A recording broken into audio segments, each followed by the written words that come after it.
นะโมตัสสะภังคะวะโต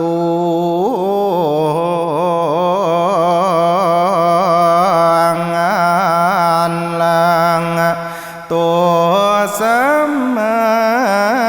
สัมพุทธัสสะนะโมตัสสะภังคะวะโต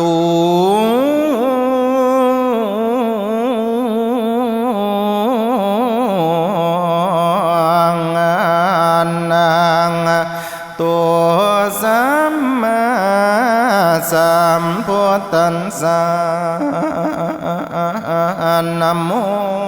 ตัสสะภังคะวะโต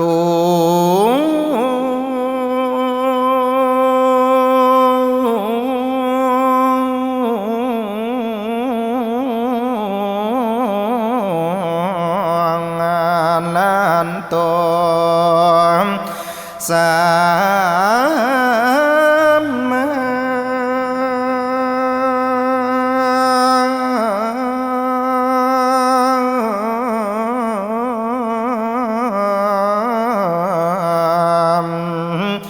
สัมพุ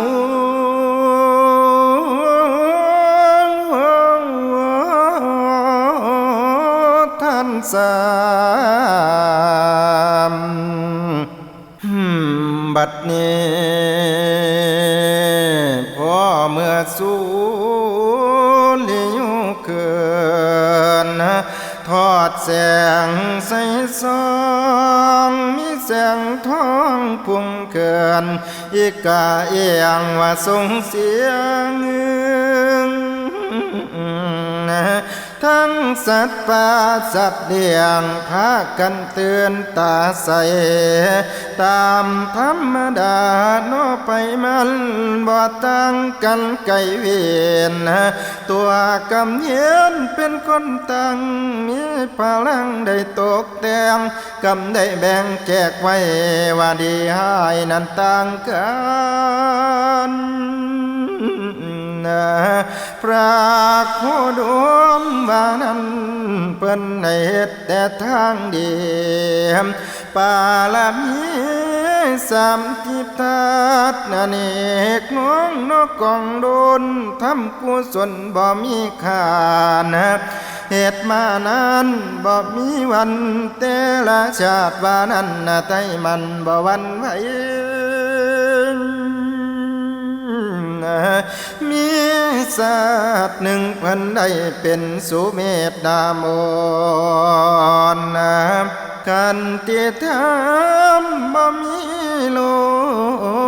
ดกะแน่ใจว่าทำได้ตอดตนเอียงนอนลงไตเปลี่ยนสะพานให้คำไตนอนอยู่ในบวกน้ำสะพานข้ามเหตุปอตันพระองค์เห็นนอจังสันได้ตัดตอนดำโอนบอกว่าในอนาคตว่าส่วนบุญสิหนุนคำบุญที่ทำน้อเอาไว้สินำไปบ่เป็นเป่าสิได้เป็นพุทธเจ้าให้จำไว้อย่าลายลืมดาบุตรสุดปะเปื่อมได้ยินพันพยากรณ์ทั้งที่นอนว่าในตุ่มก็เสื่อนสมว่าใจกวงส่งทั้งปวงก้าวนั้นเดินนำกันว่าหลายหมื่นโอ้ยพมเทวากะสมเสื่อนป่าสาสนก็ยกนิ้วว่าย่อยองว่าตัวกันเนินทำติปาพืชนั้นเดินว่าปาลมีรวมเป็นเสียพอดีเน้นเปลืองทั้งประกันตนเอาทุกคนก็คงได้เสริมฟังไปอีกต่อศีลเนคขมะปัญญาวิริยะเด้อพอปาลมีมูนีจำไว้ยาสิไล อีกอันหนึ่งเพิ่นบอกไว้ในแก่ความว่าอดทนเสือว่าดีว่ากันตีให้ทุกคนจำไว้ก็ต่อไปเนื้อทางหน้าคือสัจจะก้องตีบ่อยมีหลอกล้อว่าลวงลินว่าลายพังอีกข้อหนึ่งที่เพิ่นอ้างเอิ้นว่าอธิษฐานผู้ต้องการอาปมาสมาธิต้องนั่งทนได้เป็นมือเพิ่นต้องถือนอสัจจะตั้งจิตต้องมีพลังยังมาอยู่ก็ตามสร้างบ่สำเร็จดังห่างบ่ยอมท้อสิลุกหนีเมตตาธรรมเป็นบงสีทำหน้าที่เข้ามาโนนมาคำจวนคนสาบอยู่สบายเด้อให้อ่อนความอาทรไม่มีจิตใจได้เผยแผ่อุเปกขาเด้อละเมตั้งอยู่กลางให้ได้บ่ไปเข้าดอกไฟได้ถึงหัวขอเพิ่นบอกไว้เอิ้นว่าป่าลับนี้การบำเพ็ญความดีนั่นใจตนว่าเหลือล้นเพิ่นสิคนสัตว์ขามว่าสงสารในผลพานสิพานีทางกันดานข้ามโอภาใหญ่กว้างให้ถึงห้องแห่งนิพพาน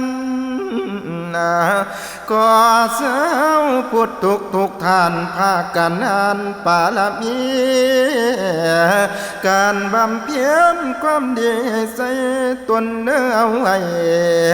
มีอยู่ในคำสอนเจ้าปากของเอาได้เปิดอ่านตั้งแต่ทานจนอดอุเปกขาปาลมีครบถ้วนว่าควันแท้ว่าแน่นอนย้ายตัวนั้นเดือดร้อนในเอิญนางอาบายยามุกโอ้ยสิได้สุขสมหวังดังกิจามานีปาลามีทั้ง10 ข้อขอย่อมาเปิดอ่านทำทานเกินขาดคนบ่จนเทวเดนอนอย่าให้ตัวนั้นเดือดร้อนในสมเหตุสมผลให้คนจนมีว่าคิดเพิ่มมีสาเดือสูงลำขั้นนำเงินมาเมื่อตัวใดก็ได้เป้านี่แม่นคำพุทธเจ้าพระองค์เว้าต่อมาพระองค์เปรียบดังฟ้าที่ปล่อยทอตาลาเศร้าปาสาต้องเหนียวว่องอับว่าตัวเอายังนามเพื่อนบ่มีว่าแนวงามให้ตา